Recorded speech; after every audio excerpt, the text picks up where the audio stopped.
actually carried out geophysical survey in so many states in the country. Politically, in 1987, that was when we do what you now call the zero-party election. The things you use to earn money are there. It's just for you to know how to think of developing them. Representing the people is you being a trophy of dividend of democracy to the people. The people are the beneficiaries. The state now, the environment is quite friendly. The foundation has been laid for even foreign investors, other investors within the Nigerian economy to come in.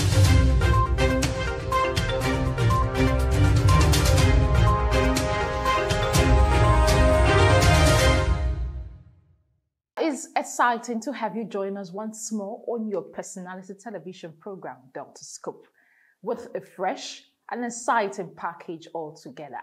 You know, Delta Scope is a weekly magazine program that profiles the good works of some social, economic, and political leaders who have contributed their own quarter to the prosperity of Delta states. On today's edition of Delta Scope, our media crew had a conversation with a very vibrant personality. You know, he's an engineer, an academic doctor. He has such an enviable academic qualification. You know, within the time of 2011 to 2015, he was appointed a special advisor to the Delta State Governor, and after which he was also appointed an Honorable Commissioner for Higher Education here in Delta State. Let's meet Engineer Dr. Jude Sinebe, and let's hear what he has for us today.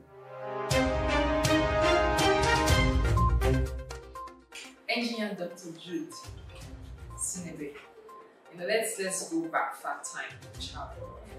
My name is Jude. Sinebe Jude A.B. Lado. I am a German from Patani local government. My parents, Dr. and Chief Mrs. Sinebe, still very much alive and kicking. Soldiers, and they had to raise us in the barrack. Yes, so I'm a barrack boy, the first of the 7 children, born in Lagos. Started my primary school, and of course as a soldier boy, I had to travel from Lagos to Kaduna to Ilorin, Port Harcourt. Went round, and my secondary school, Port Harcourt, Stella Maris College, and then after that, my higher school.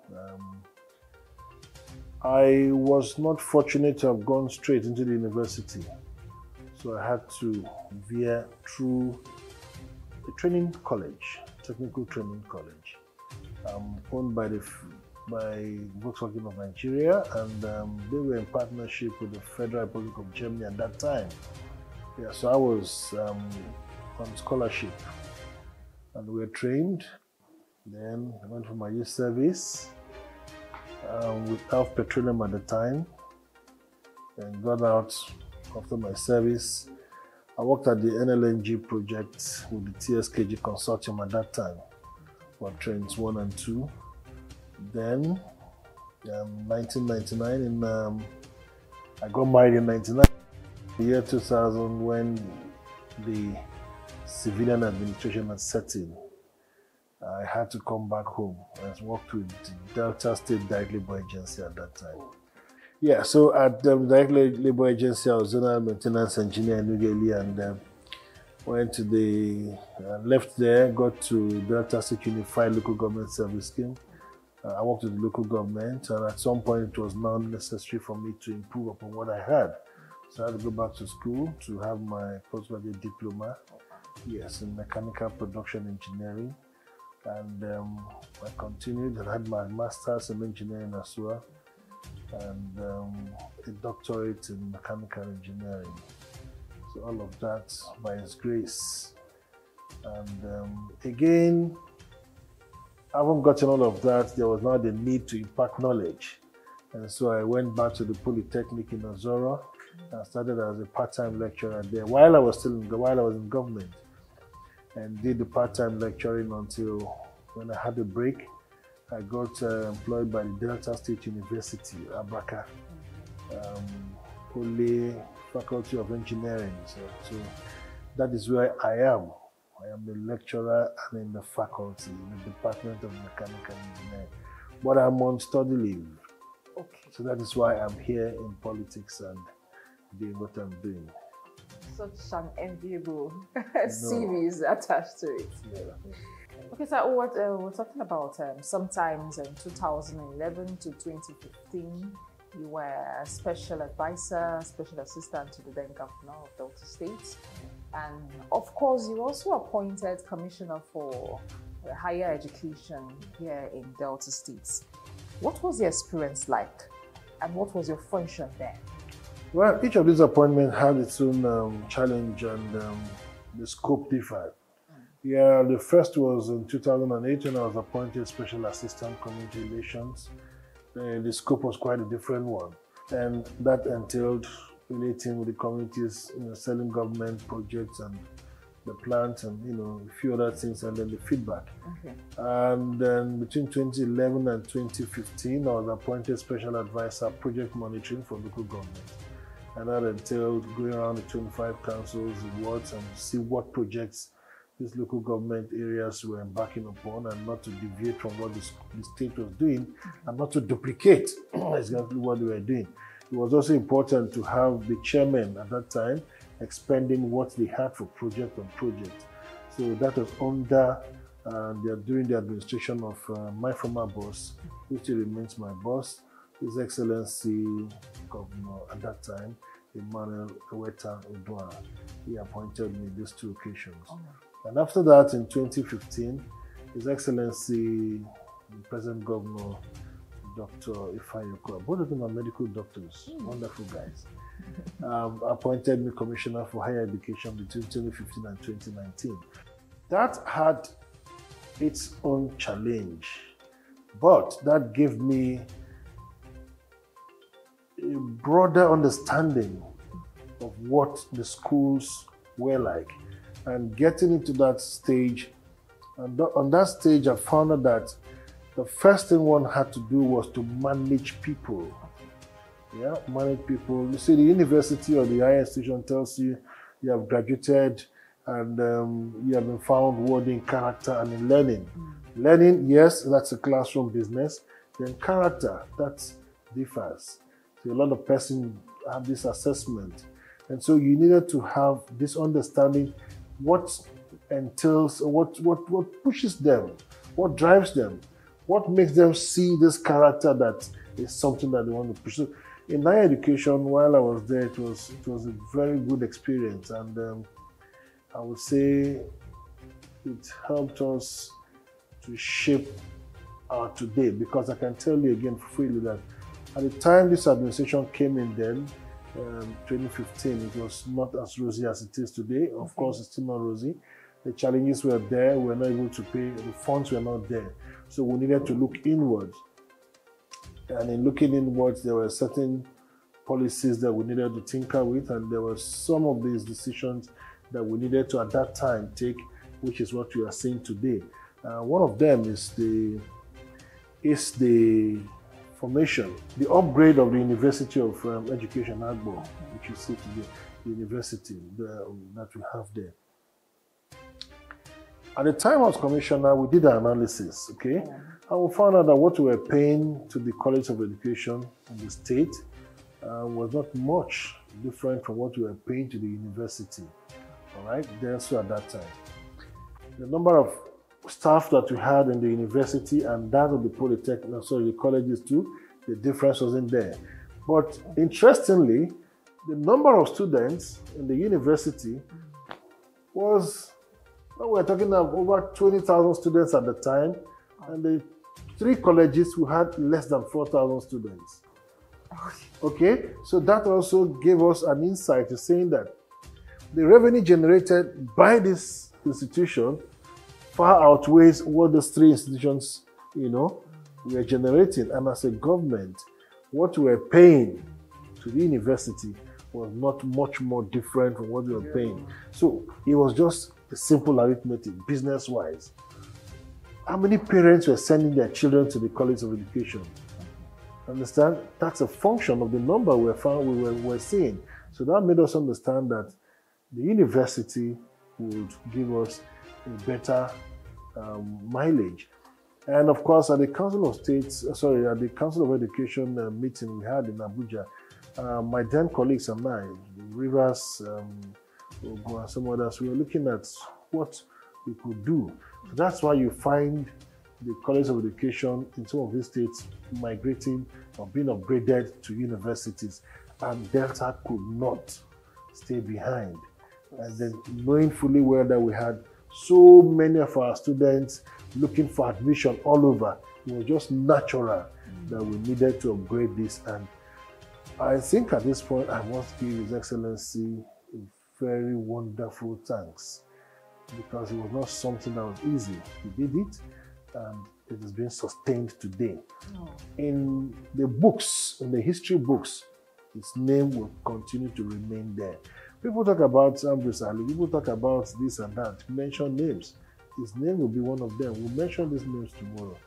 So I think it's a good thing we did. And all of that was, even after I left higher education, the vision continued. And I can still tell you that today, it is the same one government in Delta State. So the vision continues to run, irrespective of who is the commissioner at a particular time. That policy remains and it continues because it is for the overall betterment of Delta.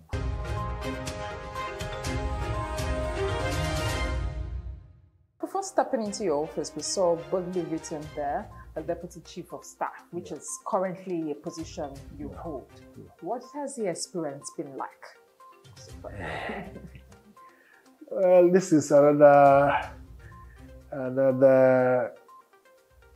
business entirely. This deals with working with His Excellency the Deputy Governor and managing the men and materials, humans that we have, the political appointees, schedules, and all of that. So that is what we are doing, interfacing with Government House. Our number one principal is Excellency. So we try to see what happens and try to reduce as much as we can the lag time. Wherever His Excellency is not available, the deputy steps in as much as he can. So all of this is just working in synergy. I am not going to be around. My younger brother, please have this for me. And that's what His Excellency and his deputy does, elder and younger brother. So we just, it's a simple family business. So working here is the same thing as my boss, the Chief of Staff down there, Right Honorable Professor Sagas. It's just complementing one another. Okay, having tested governance and its intricacies, what is your opinion about how to govern the states like Delta states with all the tribal diversity? That's $1 billion question. The first thing is that you must have the heart. You must have the heart to be patient. You must be a very good listener. Very slow to taking decisions.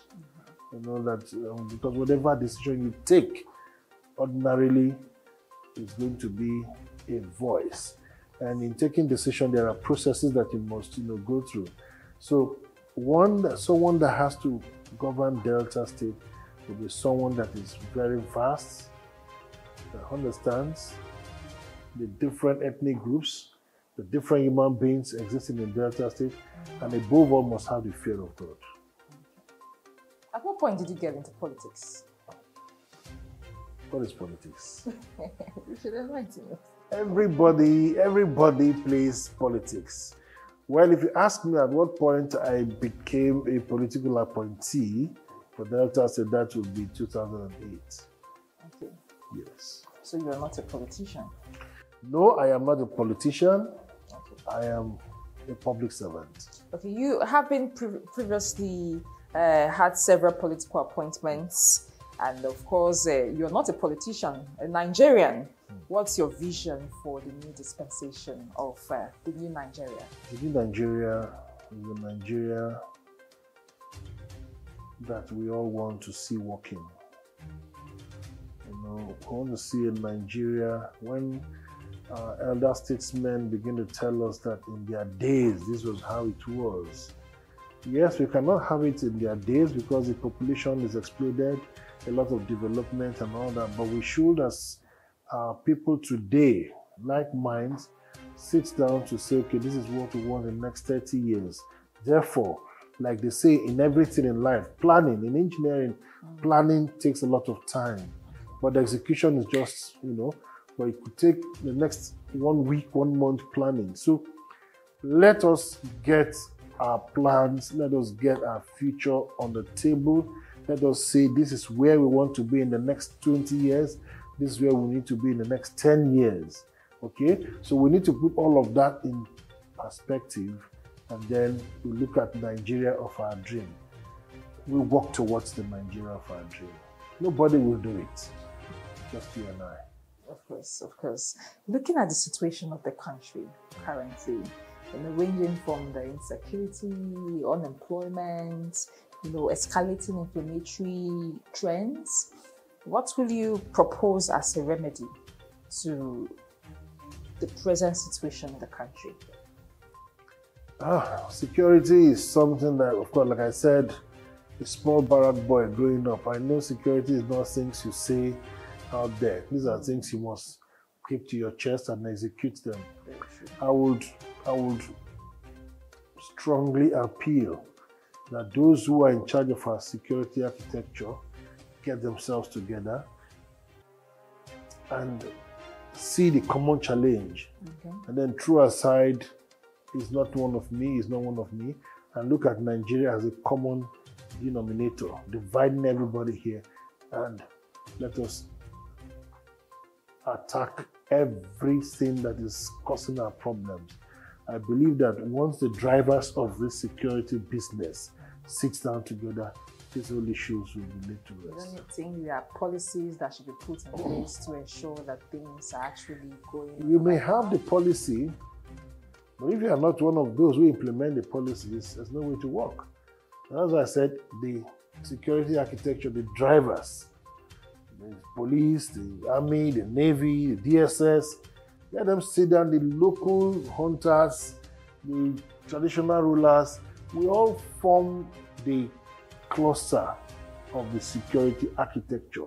We will sit down to say to ourselves, if we don't secure our environment, secure our future, we will not have anybody come to do it for us. Because if our system is not secured, no investor will come in. All right? We're not talking about investors from abroad. We're talking about even within ourselves. Within ourselves, if the environment is not secured, you will not leave your home. You will not want to go do any business. And if you don't do that, what is the ripple effect? Hunger. And then we turn to become cannibals, begin to eat each other. So we must sit down together and say, the time has come for us to sit down, get on the table and say, these are the things we must do, and this is how we can run. A lot of persons mistake you for the Honorable Emmanuel Sinebe, and convincingly you've said you're not a politician. So what's your take about politics itself? Emmanuel Sinebe is my younger brother. He's the sixth child. He's also an engineer, he's a civil engineer. So he's taking to politics. I have never liked certain things, but he has chosen to contest, to run for the election. So all the family needed to do, and what we are still pleading to our friends out there, is to give him the support. Let us help him, push him, and see. Well, again, people will say, he has not done this, he's not done that. Nobody is perfect, but it's an opportunity to say, give this man the next day and then see how it runs and correct him if he has made mistakes. So for those who are in politics, for those who feel they have the nerve of steel, good luck. We'll continue to encourage them. We're always there to support. So considering your involvement in the government space, from being a special advisor to the governor and the honorable commissioner, there was no day you had the thoughts of verging into politics. I have not. Well, there was a time in 2006 that I ran. I thought I could make it. I did the 2006 run for the House of Assembly. And you see these fingers, I got them burnt. And I said, no, I'm not running any longer. What was your experience like? Tell us. Oh, that was tough. It was tough. You see, in politics, they tell you, oh, you are the man, you have won, everything is fine. In fact, you are there already. They come sit with you, they drink with you, they eat with you, take your money, and they tell you everything, and then it's entirely a different thing. Entirely different. I'm very emotional. I'm very emotional. So I will not. It's not something I like to. No, it's not. It's not good at all. I mean, we should be able to tell our friends if we say you want to do for somebody what you should do, you should do it. But not deceiving when you say you want to do it and you don't do it at all. No, that's not the right thing to do. But again, you say it's in the mix. You have the good, the bad, and the ugly. So that's it. Before we go, how about the family, the father, the husband? My dad, my family. My parents are there. They call him Capo. Some call him Captain Sinebe. Some call him Ducky. Some call him Chief. He's also an engineer. He has his doctorate in production as well. My mom, teacher, they're all retired. They're there. My dad is still pulling the strings. Let me tell you something. Okay. One very sweet thing. If I walk down the streets now, most people don't even know my name as Jude. They call me Sinebe. And when you stop to greet them, they say, how is daddy?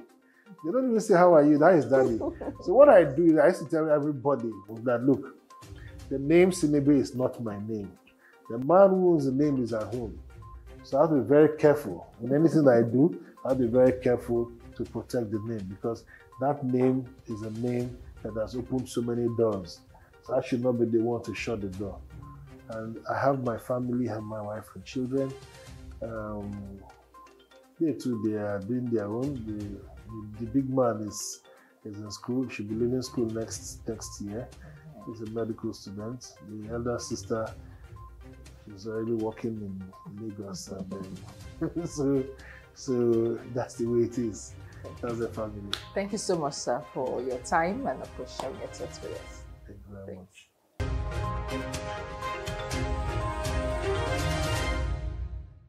Well, you've heard it all. Engineer Dr. Jude Sinebe, such an inspiring one with a lot of impacts if you've been following up.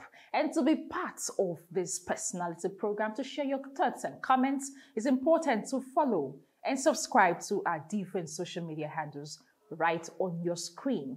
And on behalf of the producer, the entire production crew, I say thank you for riding with us on this particular edition of Deltascope. I am Isioma Adigwe. See you next week with a fresh package. Bye for now.